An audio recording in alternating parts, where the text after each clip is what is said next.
nossa parte, em nome de Deus e de Jesus, agradecidos por esta oportunidade, damos por iniciado o grupo de estudo dessa tarde. Que assim seja. Então, eu quero compartilhar com vocês um material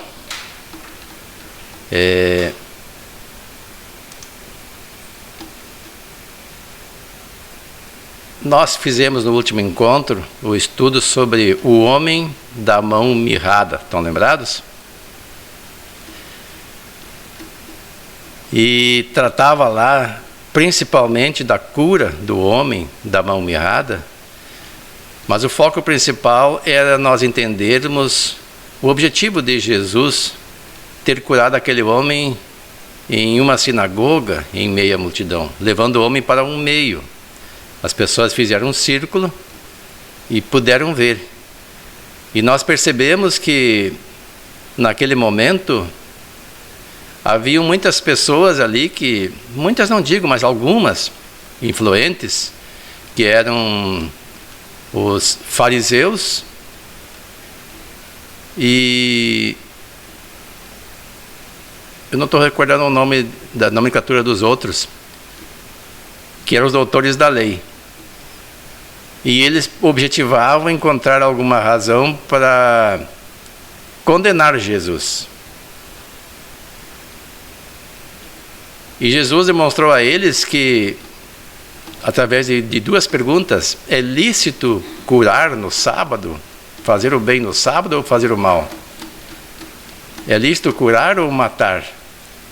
Para que as pessoas reflexionassem. Então Jesus, naquele ato, ele objetivou principalmente fazer com que as pessoas pensassem, entendessem, como em outras passagens da Bíblia, ele sempre disse, que o sábado foi feito por causa do homem, e não o homem por causa do sábado.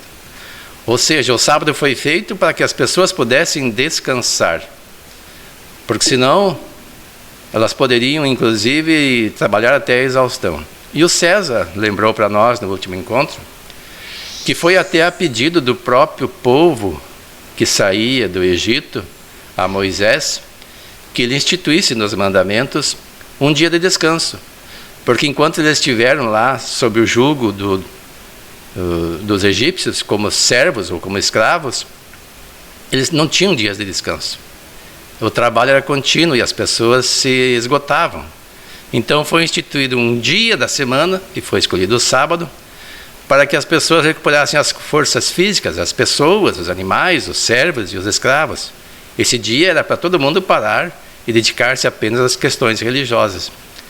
Mas teve um grupo que levou isso ao extremo, dizendo que qualquer prática, qualquer trabalho nesse dia era uma heresia, era uma coisa condenável. Eu estava me fugindo o outro nome, eram fariseus e os levitas, é isso? Uns eram doutores da lei, eu acho que eram.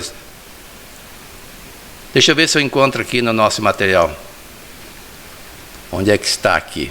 Vamos compartilhar com vocês, que daí a gente tira essa dúvida, inclusive.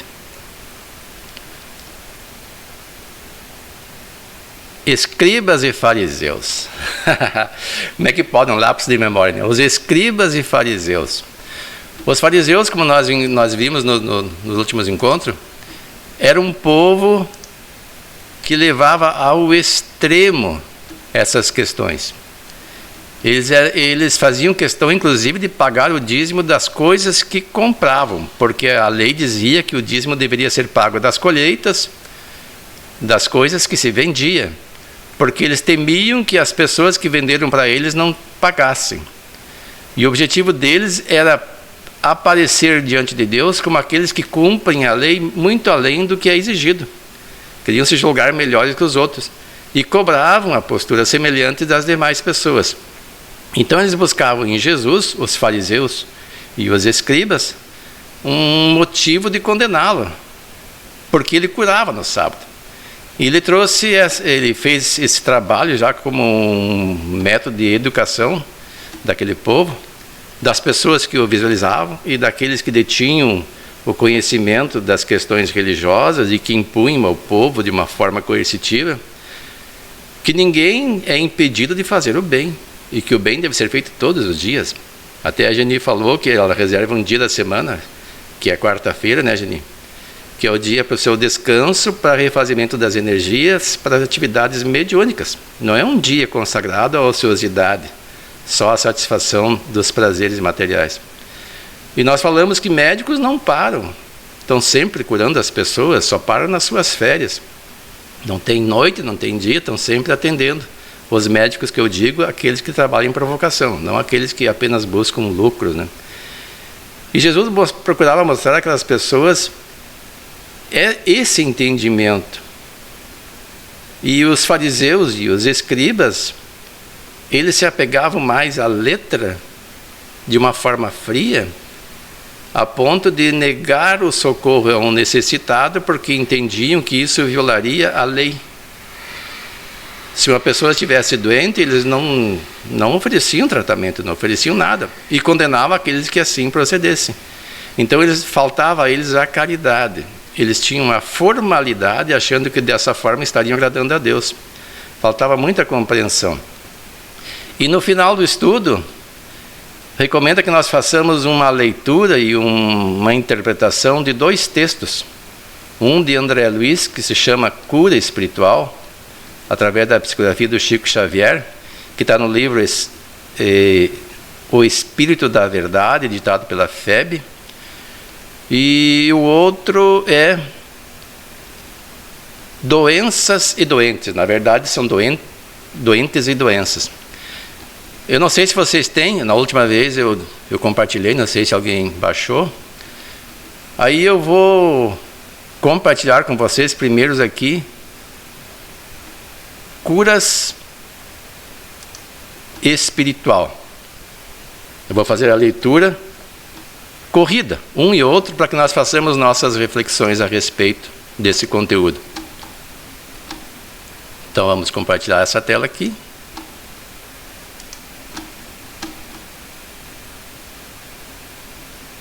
Cura Espiritual, do capítulo 16, item 1.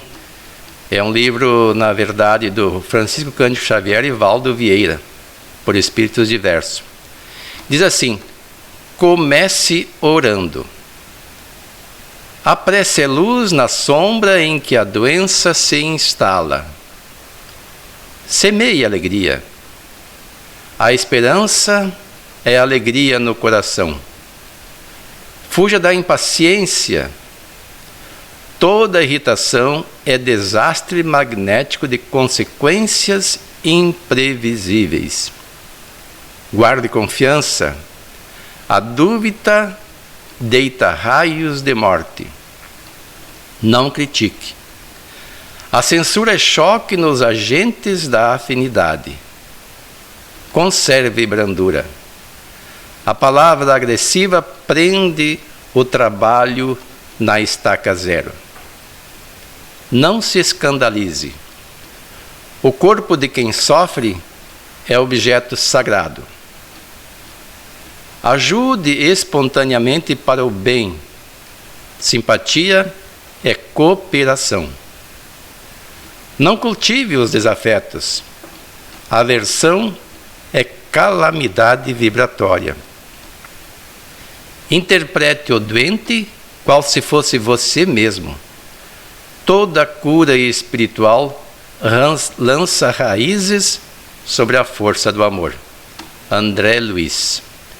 Vamos parar um pouquinho esta apresentação para que nós façamos uma análise, mudei de ideia, depois nós passamos para outra. Vocês viram que o texto fala da cura espiritual. Quem que quer falar alguma coisa sobre como é que se processa a cura espiritual? Como é que tu acha que processa a cura espiritual, Geni?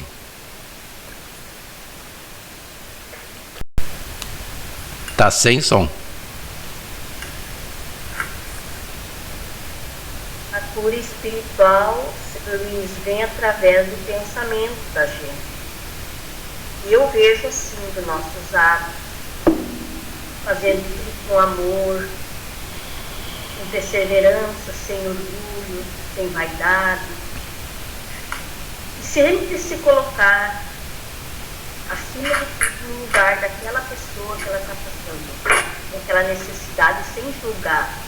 Porque os espíritos estão nos auxiliando, seja no momento de... E eles veem além do que nós enxergamos, que nós sentimos. Não sei se eu estou falando, eu acho assim, no caso. Vocês podem corrigir.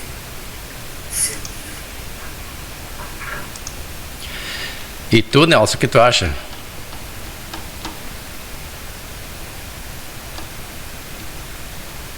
Tem muita coisa a ver com o que ela falou. A questão física, doença física é uma coisa e cura espiritual é outra. Agora a gente entende que a doença física é resultado de um desequilíbrio do espírito. A menina falou agora antes, né? A pessoa alcançar essa capacidade de dominar a vaidade, de dominar as suas tendências negativas, ódio, o orgulho, vaidade, né? Esse é a verdadeira, no meu entendimento, a cura espiritual. E tu, Terezinha, o que me diz da cura espiritual? Também penso que para a gente se curar o corpo físico, precisa curar primeiro o espírito, porque segundo a gente estava falando nas outras reuniões, a cura é no perispírito, né? E daí reflete no corpo físico. Na verdade, se nós formos analisar o que é a doença física, a não ser aquelas consequências da idade, que a pessoa às vezes chama de doença, mas não é uma doença propriamente dita, é um desgaste das energias físicas.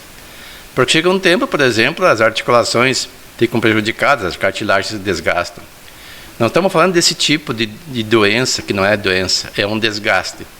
Mas uma doença, por exemplo, um diabetes, como é o meu caso, ou um câncer, que pode até ser fatal, ou tantas outras doenças que tem aqui, milhares de doenças que afetam o corpo físico.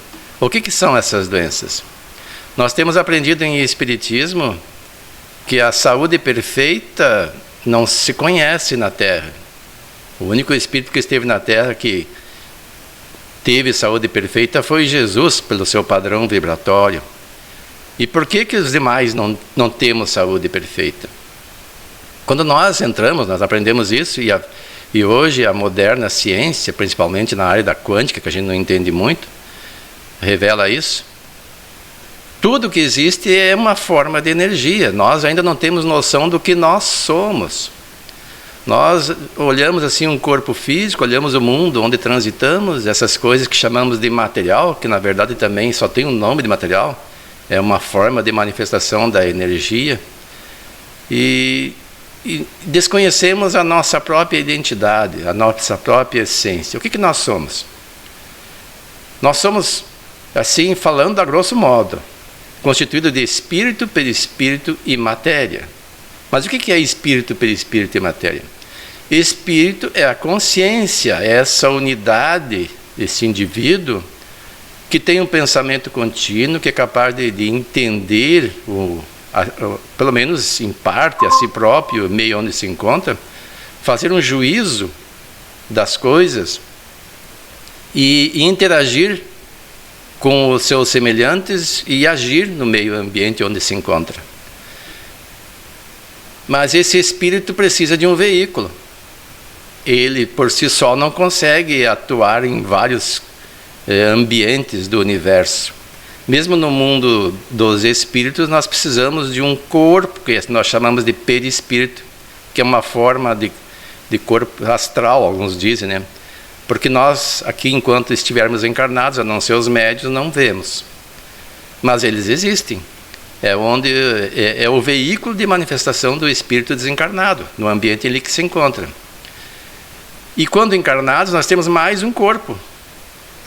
Essa forma energética que se manifesta em forma física e que se forma a partir da união de um espermatozoide e um óvulo e desenvolve em bilhões ou trilhões de células, não sei o número exato, e que depois se decompõe na morte física. E esse corpo, ele tem uma propriedade interessante. Ele drena as energias deletérias que nós acumulamos pelos nossos pensamentos, pelos nossos atos, pelas nossas emoções. Como espíritos que somos, nós somos geradores de energias.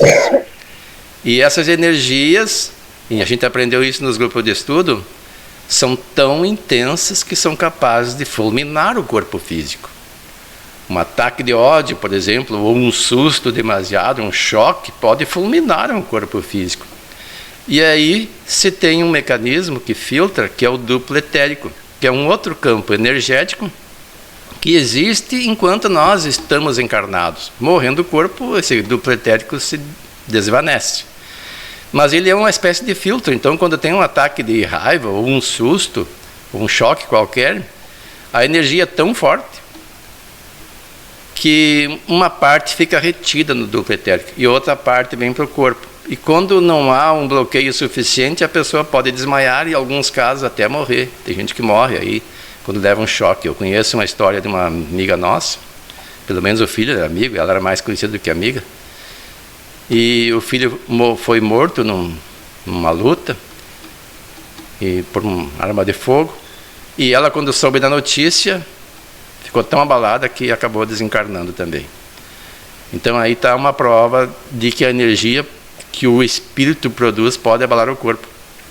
Mas quando nós passamos muito tempo produzindo energias deletérias, por exemplo, a ansiedade, que é uma energia tão comum que todo mundo tem, provoca alguns abalos no corpo, modifica a pulsação, modifica a pressão sanguínea, produz substâncias que são apropriadas para dar energia ao corpo, mas nós não utilizamos porque nós ficamos ansiosos e parados. Por exemplo, a adrenalina. E nós ficamos parados. E pessoas às vezes se deliciam em jogos de videogame produzindo adrenalina. E essas energias podem ir acumulando. A adrenalina é física, mas a energia que o espírito gera pode ir acumulando no perispírito. Pode, eu digo. Eu sempre lembro uma palestra que eu vi e a pessoa dizia assim: comparemos uma barra de aço. Você coloca a barra de aço num tanque de água, deixa lá 1 minuto, 2 minutos, 1 hora, até um dia e tira. O que aconteceu com a barra de aço? Nada. Agora deixa essa barra de aço ali por anos a fio. Deixa passar 10, 15, 20 anos, depois vai ver o que acontece. Ela está carcomida pela oxidação, pela ferrugem. E ele disse assim: o nosso perispírito é da mesma forma. Porque ninguém vai conseguir na Terra se manter sempre equilibrado, sempre em harmonia. Vai haver momentos de desconforto, de ansiedade, e nós vivemos bastante ansiosos, de irritação. Em algum momento a pessoa vai ter ódio, outras vezes vai ter raiva, vai se assustar. E episódios esporádicos assim não vão causar danos ao perispírito, pelo menos não comparado a uma pessoa que vive constantemente num estado emocional assim. Ele vai acabar deteriorando o seu perispírito e ele vai acumular essas energias. E essas energias têm que ser drenadas, porque senão o espírito fica num corpo perispiritual doente. Ele vai desencarnar doente, vai sofrer no mundo dos espíritos. Ele precisa se depurar. Aí é oportunizado a ele uma reencarnação em que o corpo vai drenar essas energias. Não é uma punição. Isso até é uma bênção, porque é um processo depurativo, mas dolorido. E aí as pessoas procuramos as curas físicas. Podemos até fazer. Podemos, por exemplo, debelar uma doença que aconteceu em razão de um desequilíbrio energético desses, mas a energia continua no perispírito, ela vai aparecer em outro ponto. Então, não adianta nós curarmos o corpo e não curarmos o espírito. Então precisamos fazer a cura espiritual. E essa cura aqui que o André Luiz fala, ela só pode ser feita dessa forma que ele mencionou aqui. Primeiro, começar orando. Por quê? Porque a oração não é aquela que a gente faz apenas verbalmente, dizendo um Pai Nosso ou qualquer outra oração decorada, ou lendo uma página de oração. Porque orar mesmo não é só dizer palavras. A oração verdadeira, a pessoa tem que buscar uma sintonia com Deus, com Jesus, com o mentor espiritual, com os espíritos superiores. E para isso nós devemos mudar o padrão vibratório. Senão não adianta. Alguns dizem assim que a oração não passa do teto da casa. E a pessoa quer que chegue até os espíritos, apesar que eles vão para qualquer lugar, né? Isso é só uma simbologia. Então, quando nós fazemos a oração verdadeira, nós mudamos o padrão vibracional. E aí a pessoa cria um veículo de comunicação para as inspirações superiores. O veículo sempre existe, que é o pensamento. Só que ele tem que ser adequado à sintonia com os espíritos superiores. Quando nós estamos ansiosos, com raiva, com ódio, preocupados, nós estamos fora dessa sintonia. Então não recebemos as boas inspirações e nos agitamos. E embora estejamos doentes ou não, senão a gente vai gerar doença, mas se estejamos, o corpo drena a energia deletéria e nós criamos outra. E esse processo se mantém até que mudemos o padrão. Depois ele prossegue dizendo: semeie alegria, porque uma pessoa alegre, a alegria é verdadeira, não uma dissimulada através de substâncias químicas, etc., ou mesmo forjada. A alegria é verdadeira. Aí a pessoa muda o padrão vibratório. Fuja da impaciência, guarde confiança. Nos dias de hoje, a gente percebe a perturbação que se instalou no planeta Terra em razão da pandemia, que já faz quase 1 ano e meio que aí está, e nós estamos em distanciamento social. E algumas pessoas começam a fraquejar na própria fé. Falta confiança em Deus, esquecem que Deus comanda tudo, e Jesus é o governador do planeta. E Jesus disse que não cai um fio de cabelo da nossa cabeça sem que Deus permita. Então, se a pandemia aí está, é porque Deus permite. Nós fizemos alguma coisa no passado que permitiu que ela aparecesse. Nós, que eu digo, a humanidade como um todo, né? A humanidade encarnada na Terra, não a humanidade como um todo, mas a humanidade encarnada na Terra. E isso, com certeza, alguma coisa vai mudar para melhor, quando depois que for solucionada. Passaremos por um momento ainda de dificuldades, para nós repensarmos. Eu vejo que pouca gente está, de fato, repensando. Muita gente até parece que piorou o seu comportamento nessa fase. Ficam procurando culpado, esquecendo que culpados somos todos nós. Nós estamos num mesmo grupo de pessoas, num planeta de provas e expiações, que ainda é. Porque somos todos maus. Jesus disse: vós que sois maus, quando o filho pediu um pão, não lhes dais uma pedra. Vós que sois maus. Não excluiu ninguém. Então, e quando chamavam ele de bom, imagina, eles diziam assim: bom só o Senhor Deus é. Nem ele não queria ser nominado de bom, embora a gente saiba que ele é um espírito bom, é um exemplo para nós, né? Depois prossegue: não critique, conserve a brandura, não se escandalize. Nós estamos nos escandalizando tanto nesta época. A gente vê as notícias da política, então ficamos escandalizados. E depois: ajude espontaneamente para o bem. Não cultive desafetos. A pior coisa que nós podemos fazer é cultivar desafetos. Nós devemos cultivar amigos, afetos. Porque quando nós desencarnarmos, o que nós vamos levar são os valores conquistados pelas lutas pessoais, o bom combate, como dizia Paulo, e os amigos verdadeiros. Esses são poucos. São aqueles amigos que não se interessam pelo dinheiro que, porventura, algum de nós tenha, ou pelas conveniência do convívio, mas que se importam conosco e que se alegram quando fazemos conquistas e sentem quando sofremos derrotas. Depois encerra-se: interprete o doente qual se fosse você mesmo. Toda a cura espiritual lança raízes sobre a força do amor. Lança raízes sobre a força do amor, a cura espiritual. Quando nós saímos de um processo desse, que é a cura espiritual verdadeira, que nós alijamos de nós essas energias pela mudança comportamental, nós somos outras pessoas. E daí passamos a exercitar o amor verdadeiro, que Jesus exemplificou. E o outro material que ele nos recomenda ler e debater, eu vou compartilhar com vocês agora, que é Doentes e Doenças.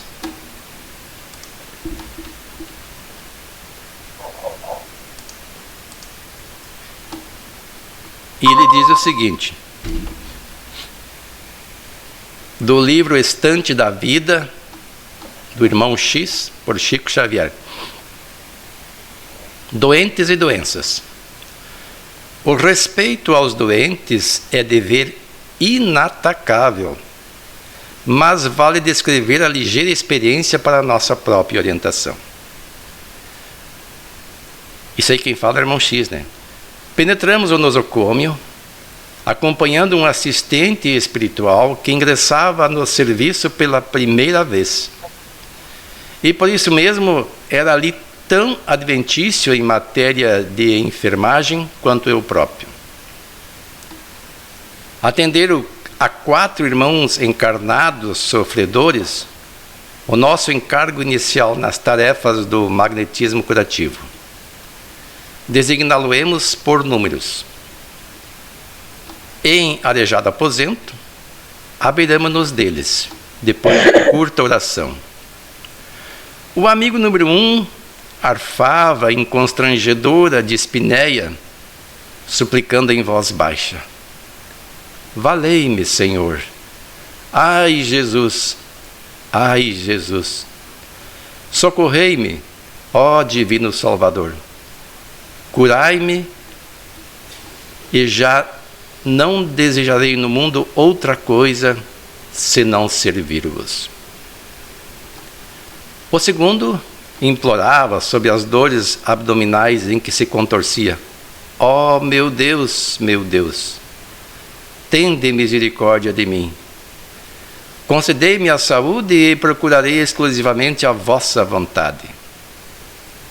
Aproximando-nos do terceiro, que mal aguentando tremenda cólica renal em recidiva, tartamudeava ao impacto de pesado suor: piedade, Jesus, salvai-me.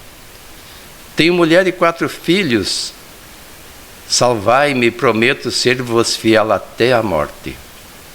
Por fim, clamava o de número 4, carregando severa crise de artrite reumatoide: Jesus, Jesus, ó divino médico, atendei-me. Nosso orientador enterneceu-se. Comovia-se deveras ouvir tão carinhosas referências a Deus, ao Cristo, tantos apelos com inflexão de confiança e ternura. Sensibilizados, pusemo-nos em oração. Exímio conhecedor de ondas e fluidos, consertou vísceras, sanou disfunções aqui, renovou vísceras, sanou disfunções ali, renovou células mais além, e o resultado não se fez esperar. Recuperação quase integral para todos. Entramos em prece, agradecendo ao Senhor a possibilidade de veicular-lhes as bênçãos. No dia imediato, quando voltamos ao hospital pela manhã, o quadro era diverso. Melhorados com segurança, os doentes pela manhã já nem se lembravam do nome de Jesus. O enfermo de número 1 se reportava exasperado ao irmão que faltara ao compromisso de visitá-lo na véspera. Aquele malandro pagará. Já estou suficientemente forte para desancá-lo. Não veio como prometeu, porque me deve dinheiro e naturalmente ficará satisfeito em saber-me esquecido e morto. O segundo esbravejava. Ora essa! Por que me vieram perguntar se eu queria orações? Já estou farto de rezar. Quero alta hoje mesmo. E se a situação em casa não estiver segundo penso, vai haver barulho grosso. O terceiro reclamava. Quem falou aqui em religião? Não quero saber disso. Chame o médico. E gritando para a enfermeira que assomara à porta. Moça, se minha mulher telefonar, diga que sarei e que não estou. O doente de número 4 vociferava para a jovem que trouxera o lanche matinal. Saia da minha frente com seu café requentado, antes que eu lhe dê com este bule na cara. Atônitos, diante da mudança à vida, recorremos à prece, e o superior espiritual da instituição veio até nós, diligenciando consolar-nos e socorrer-nos. Após ouvir a exposição do mentor que se sensibilizara pelas bênçãos recebidas, esclareceu bem-humorado.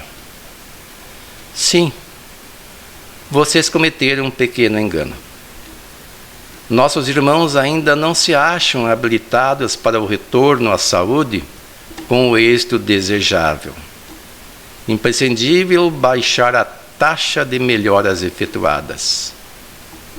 E sem qualquer delonga, o superior podou energias aqui, diminuiu recursos ali, interferiu em determinados centros orgânicos, mais além, e com grande surpresa para o nosso grupo socorrista, os irmãos enfermos com ligeiras alterações para melhoria foram restituídos ao estado anterior para que não lhes viesse a ocorrer coisas piores.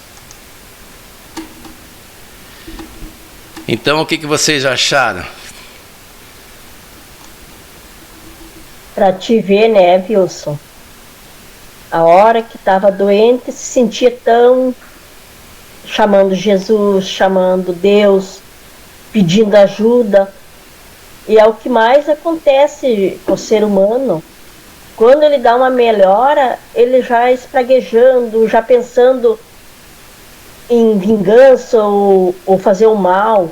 As pessoas, os espíritos sem nada de amor próprio, sem compreensão, sem solidariedade, as pessoas completamente desequilibradas, na meu haver. Porque só lembram de Jesus, de Deus, da oração na hora que precisam. E a gente já tem que, eu penso assim, né, que eu também não sou perfeita, mas eu já agradeço antes de eu alcançar. Primeiro a gente agradece para depois pedir. E sempre olhar as pessoas, Deus em primeiro lugar. Agir com amor, com solidariedade, com humanidade. Eu acho que é isso aí. Porque ali eles se sentiram todos poderosos quando acharam a melhorinha, né? E ao momento daí, cada um estava preparando o pior ali, que saísse dali, né? É complicado. O que tu me diz, Nelson?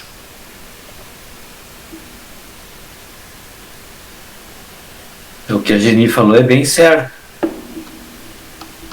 Só que ela teve assim uma ideia de os humanos, os seres humanos. Sim.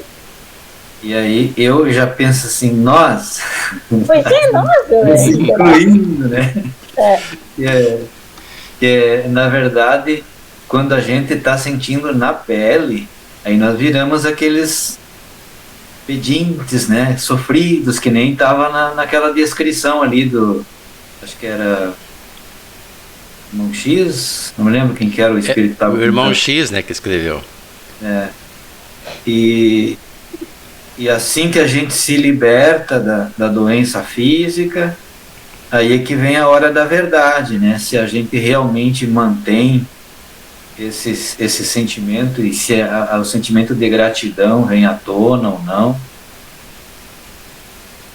Mas também é aquela história, não adianta a gente ficar se culpando demais, né? Que daí tu começa a entrar também num problema de culpa, que é um grande problema que pode acontecer com o espírita, né? Aí ele começa a verificar o quanto de dificuldades, de erros que ainda tem, e aí começa a entrar numa auto-obsessão, né? Então tem que ter, peraí, estamos num estágio evolutivo em que ainda temos essas tendências, e aí rogar forças a Deus, a Jesus, aos bons espíritos, para que nos auxiliem no sentido de, pelo menos, né, perceber essa mudança. Pelo menos aí tu, pai, rei de novo, né, cometi de novo, e tentar ir aos pouquinhos mudando de atitude, de pensamento, de sentimento, sei lá, né? A dona Antoninha, o que achou do texto, dona Antoninha?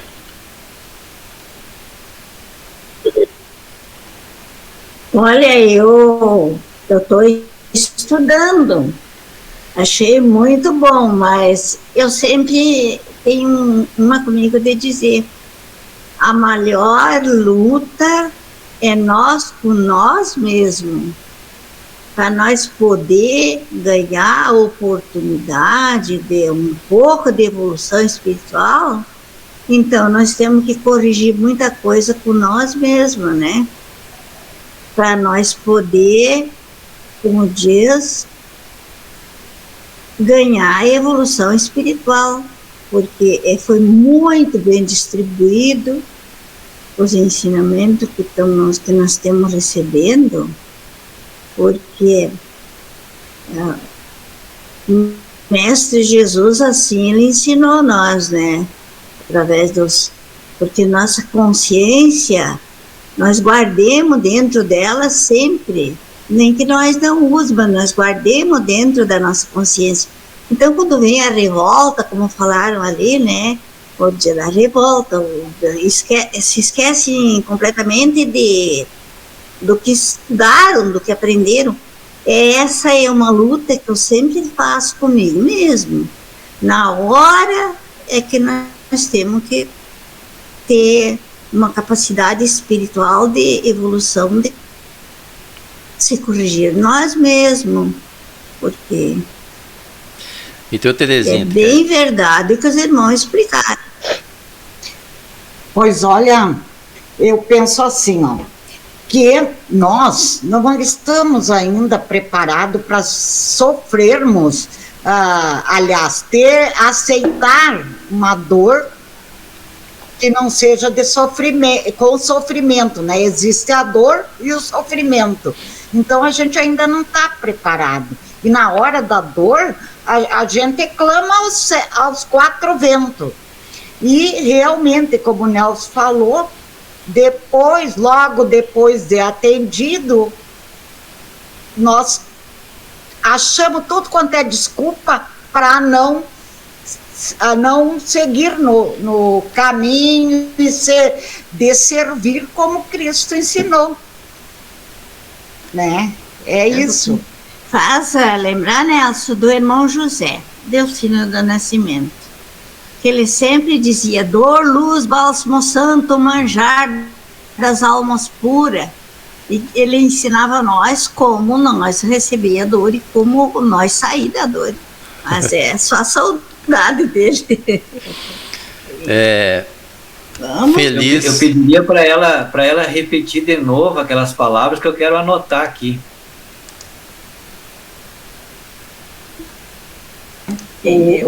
A senhora, que o seu José... As palavras do irmão José Delfino?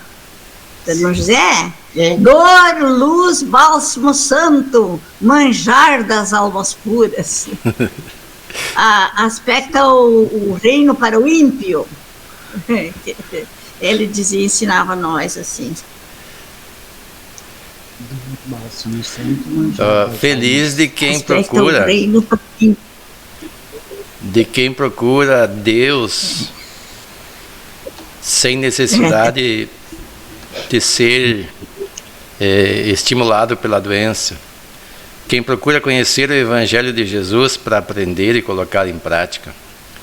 E muitas vezes a gente até aprende e gosta, como nós estamos participando de grupo de estudo, a gente quer aprender mais, mas que não fica nosso aprendizado apenas na satisfação da curiosidade, mas que sirva esse conhecimento todo como um cabedal que vai alimentar ainda mais nossa consciência para nos guiar.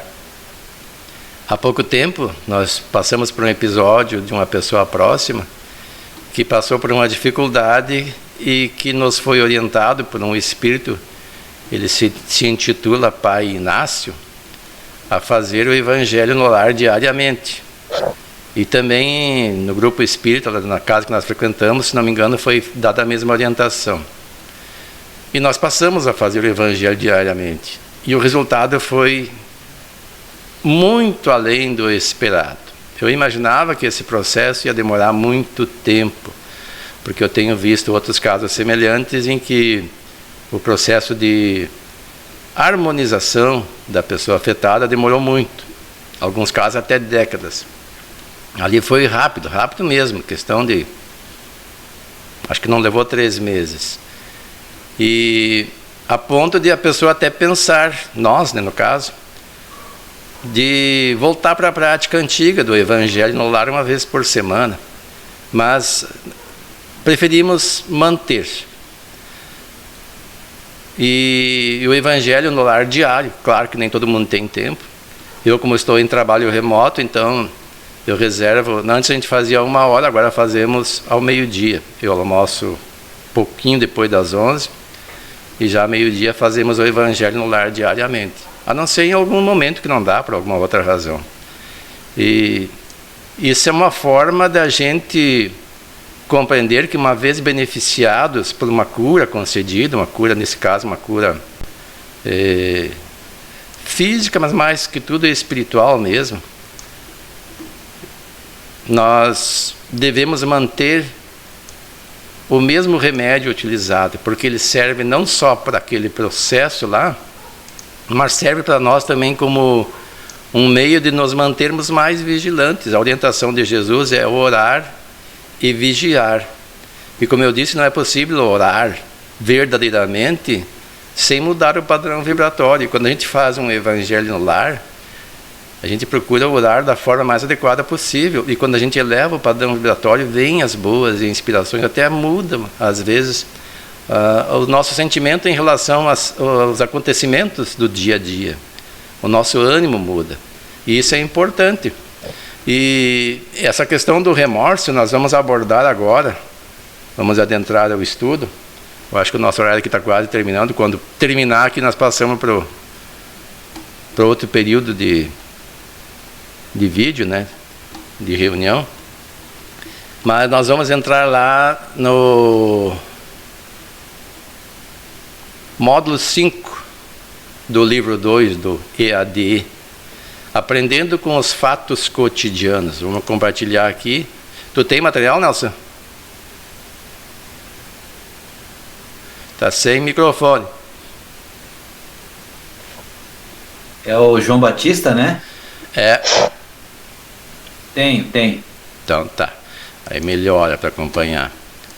Então vamos lá.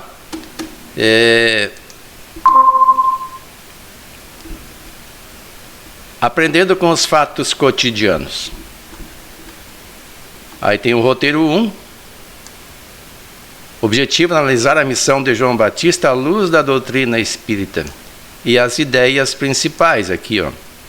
O verdadeiro missionário de Deus tem de justificar pela sua superioridade, pelas suas virtudes, pela grandeza, pelo resultado e pela influência moralizadora de suas obras, a missão que se diz portador. Está lá de Allan Kardec, o Evangelho segundo o Espiritismo, no capítulo 21, item 9. João Batista foi a voz clamante do deserto, o operário da primeira hora.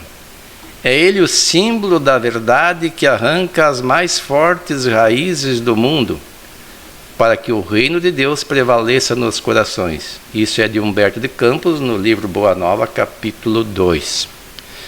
Eu vou pedir para o Nelson ler, então, os textos evangélicos para que nós façamos os estudos daí. Pode ser, Nelson? Ou tu não tem limãos? Pode ser. Número 1, texto evangélico. E naqueles dias apareceu João Batista pregando no deserto da Judéia e dizendo: Arrependei-vos, porque é chegado o reino dos céus. Porque este é o anunciado pelo profeta Isaías, que disse: Voz do que clama no deserto, preparai o caminho do Senhor e endireitai as suas veredas. E eu, em verdade, vos batizo com água para o arrependimento. Mas aquele que vem após mim é mais poderoso do que eu.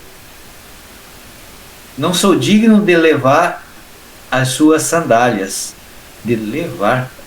Ele vos batizará com o Espírito Santo e com fogo. Mateus 3:11. Vamos dar uma parada aqui e vamos fazer uma análise desse ponto aqui. Vamos parar aqui a janela, cancelar. Eu não sei por que aqui tu está compartilhando a tela, Nelson. Eu inverto a posição. Então é por isso que estava ali. Achei que era eu que estava mexendo aqui. Eu achei estranho, digo, por que não muda? Uhum. Mas então nós vamos olhar ali esse pequeno texto, né? Aqui diz aí: naqueles dias apareceu João Batista pregando no deserto da Judéia e dizendo: arrependei-vos, porque é chegado o reino dos céus. Você lembra que você falou em remorso, em arrependimento? Qual é a diferença de remorso para arrependimento?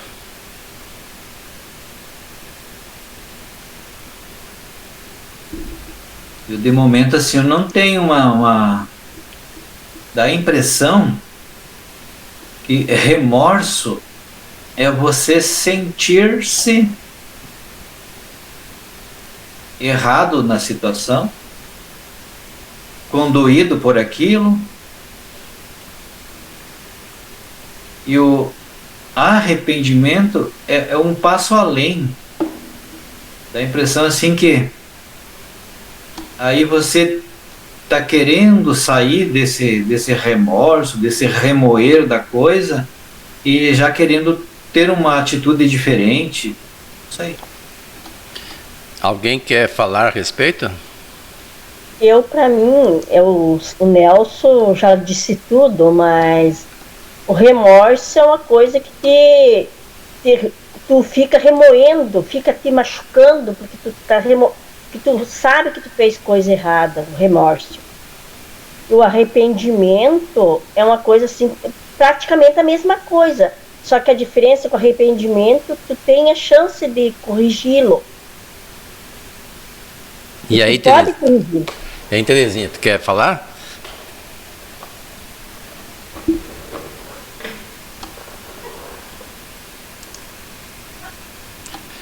Teu microfone não está funcionando. Claro. Será que agora? Agora sim. Concordo com o que foi falado. Realmente, assim, o remorso nos atormenta, nos desequilibra, e o arrependimento a gente sente, mas vê um caminho para poder se corrigir.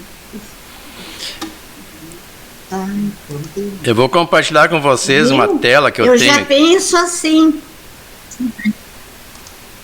Sim? Sobre o arrependimento? Não.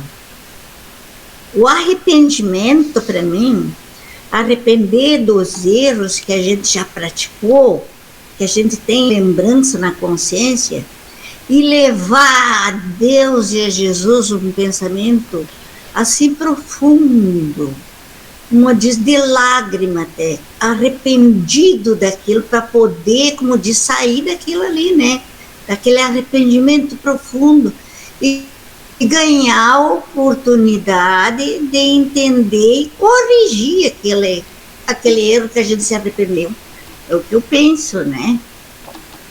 E vocês estão no caminho certo. Eu vou compartilhar com vocês uma tela que eu encontrei na Wikipédia, porque eu digo assim, quando a pessoa usa arrependimento e remorso, muitas vezes dá confusão. Parece que são sinônimos, e nós vamos ver que não são exatamente sinônimos. Então lá, arrependimento, retirado da Wikipédia. Arrependimento diz assim: é uma reação emocional para atos passados pessoais e comportamentais. Arrependimento é muitas vezes expressado pelo termo desculpa. E aí eu destaquei. A palavra arrependimento é de origem grega e significa conversão, tanto espiritual, bem como intelectual. Mudança de direção e mudança de mente. Mudança de atitudes, temperamento, caráter, trabalho, geralmente conotando uma evolução. Então, arrependimento quer dizer mudança de atitude, ou seja, atitude contrária ou oposta àquela tomada anteriormente em determinado assunto específico.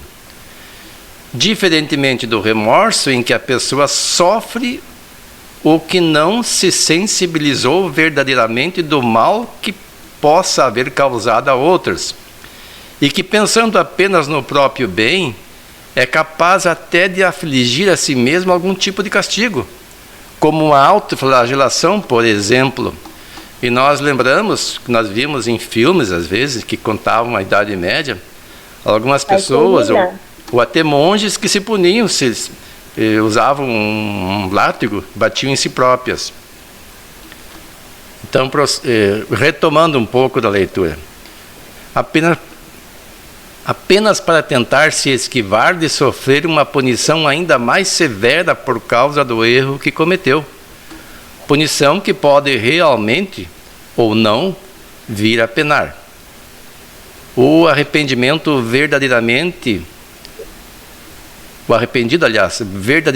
percebe e se sensibiliza das suas consequências ruins que seus atos causaram para outras pessoas, ou mal que acredite haver causado a algum ser, entidade sobrenatural em que creia.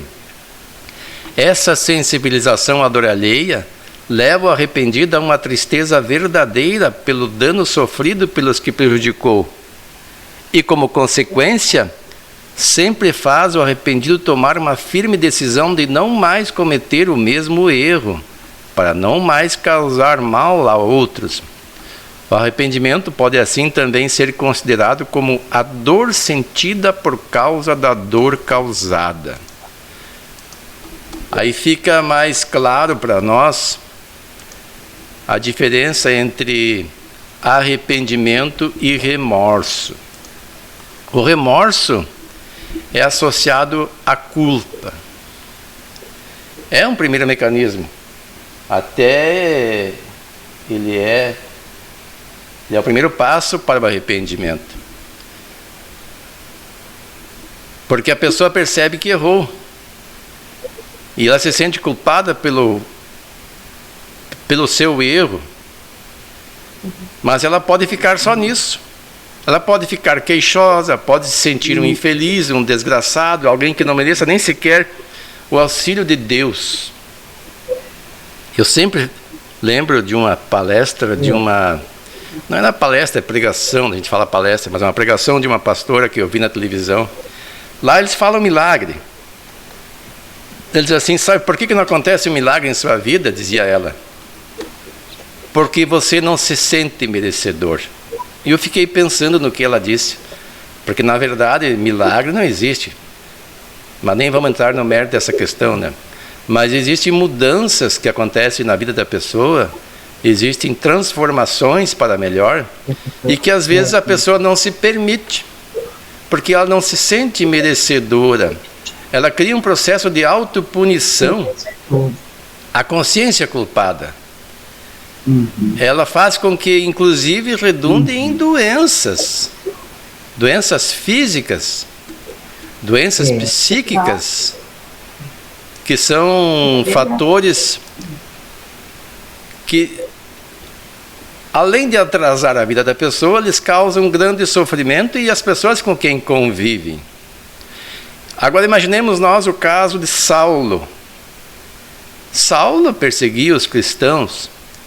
Ele não entendia que Jesus era o Salvador que eles esperavam, e muitos judeus ainda esperam, a não ser os judeus messiânicos que pensam diferente, né?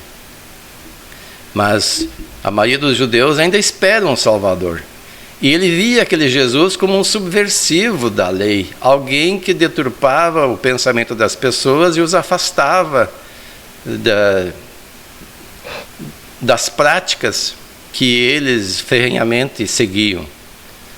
Ele era um fariseu, o Saulo. E quando ele vai para Damasco, ele vê Jesus em espírito de uma forma que ele nunca imaginou que fosse ver alguém ou alguma entidade. E reconheceu que ali estava o Messias que ele tanto perseguia. Esse é o resultado principal. O meu Google aqui está se manifestando. E o que ele fez? Ele não desenvolveu um remorso, um processo de culpa. Ele podia dizer: meu Deus, o que eu fiz, né? Matei cristãos, persegui, espalhava ideias que condenavam aquele que eu espero que é o Messias que ele tanto aguardava. Não. Ele só disse assim: o que queres que eu faça? Não ficou se lamentando. Isso é uma demonstração de uma pessoa que se arrepende, que se transforma, que não fica guardando remorso. Como eu disse, o remorso, assim, o que eu fiz, me enganei, né? Mas não podemos ficar nessa. Nós temos que mudar, nós temos que agir para fazer diferente. Porque tem muita gente que tem remorso, mas não muda o ato. Alguns dizem assim: mas eu não tenho jeito. Então é preciso esclarecimento. O Espiritismo é um grande instrumento para nos auxiliar nisso. Porque quando a gente leva as coisas muito ao pé da letra, bem como diz o Nelson, a gente não deve ficar se culpando em demasia, porque isso nos provoca doença. Eu me recordo quando eu tinha minha adolescência, ali um pouquinho mais, ou um pouquinho menos, não me recordo bem. Porque a minha história, assim, das questões espirituais, começa no catolicismo. Eu fazia os estudos nas igrejas católicas, lá, que era para as crianças, na evangelização. E depois tivemos uma ligeira passagem pelo Centro Espírita aqui, pela Sociedade Espírita Fé e Esperança, do tempo do seu José Delfino Nascimento. Mas eu era muito criança. Eu ia mais lá, porque tinha uma criançada, então a gente ia lá para brincar, para jogar bola. Na frente ali era um campo aberto. E depois, quando nós fomos para o Paraná, de imediato, nossos pais não encontraram o Centro Espírita. Então nós entramos em algumas igrejas protestantes. E nas igrejas protestantes eu já tinha um pouquinho mais de compreensão. E aí misturei o aprendizado na igreja protestante com a igreja católica.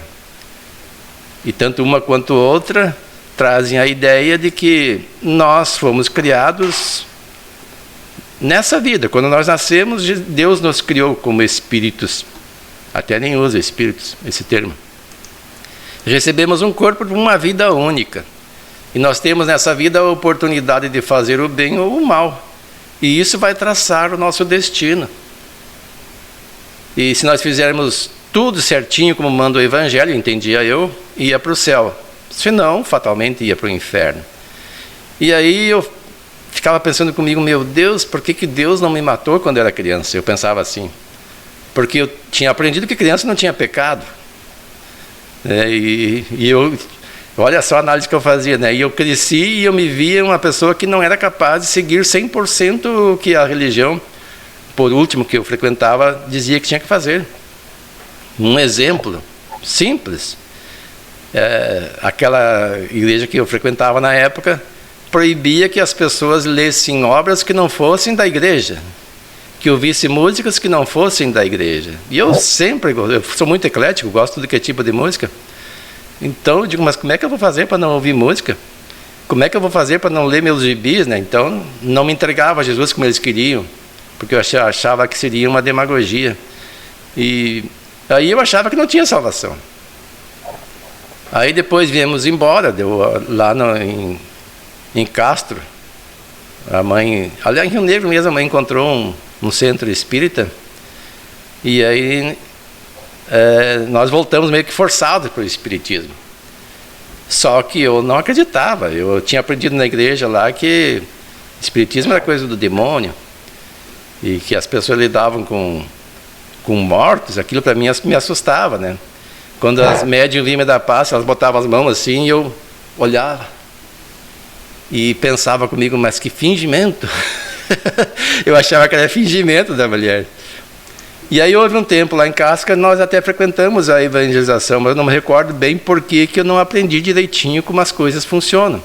E depois fiquei um tempo pensando assim, não, eu não vou seguir o espiritismo. Quando eu chegar aos 18 anos, eu sigo a religião que eu quiser. Mas houve um período da minha vida que eu já me achava tão perdido que eu não tinha mais salvação, em razão daquilo que eu havia aprendido. E aí eu li o Livro dos Espíritos, eu sempre digo, foi o Nelson que me deu de presente. Uma vez eu vim em Santo Ângelo e ele me disse assim, tu é bastante curioso, vou te dar um presente. E eu encontrei no Livro dos Espíritos a resposta para todas as minhas dúvidas, para tudo que me atormentava. Eu encontrei bastante lógica. Eu aprendi ali quais as razões do nosso sofrimento, as razões das dificuldades que nós temos, o fato de que ninguém vai ascender instantaneamente de um estado de espírito endividado para um espírito de santidade, que seria o necessário, segundo o meu entendimento, para ganhar o reino dos céus.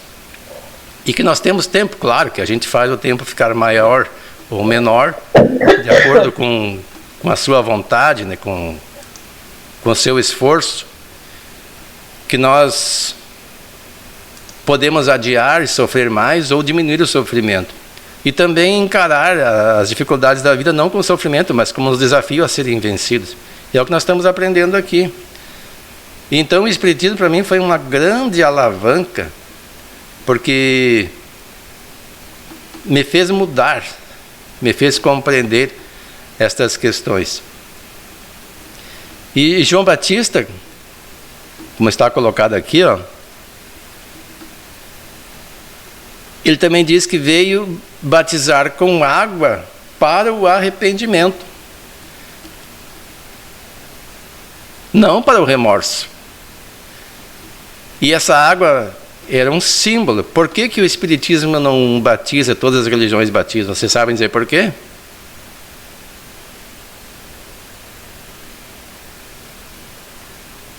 Quem é este você? Vocês? Quem quiser se manifestar.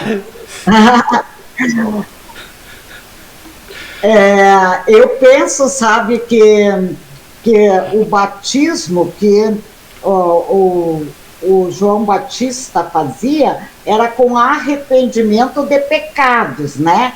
E o Espiritismo parte de que o espírito, quanto pode ser devedor, mas naquela infância da vida atual, né, ele não tem lembranças e mesmo depois não tem lembranças, né, do que fez na vida anterior. Então, partindo dessa ideia, não teria pecado, né? Então, para que batizar? Com renúncia de pecados, né? Não teria consciência, o bebê não tem a consciência dos seus pecados.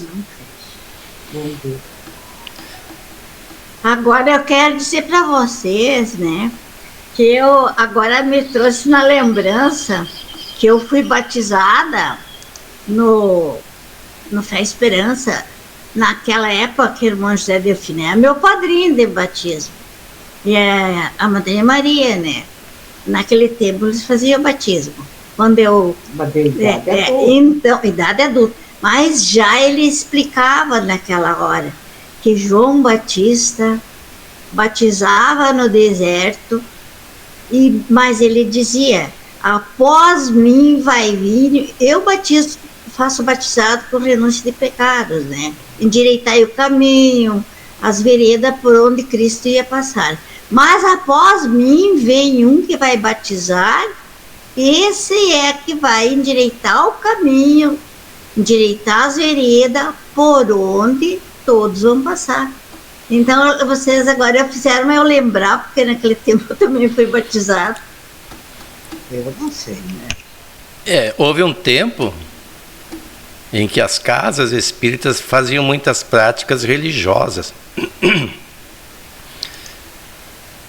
Porque dentro do movimento espírita, nós temos pessoas, como eu falei, por exemplo, eu passei pelo catolicismo e pelo protestantismo. Então a gente traz práticas de lá e às vezes, porque não estuda o espiritismo, acaba incorporando inadvertidamente nas práticas do dia a dia. As práticas religiosas são erradas?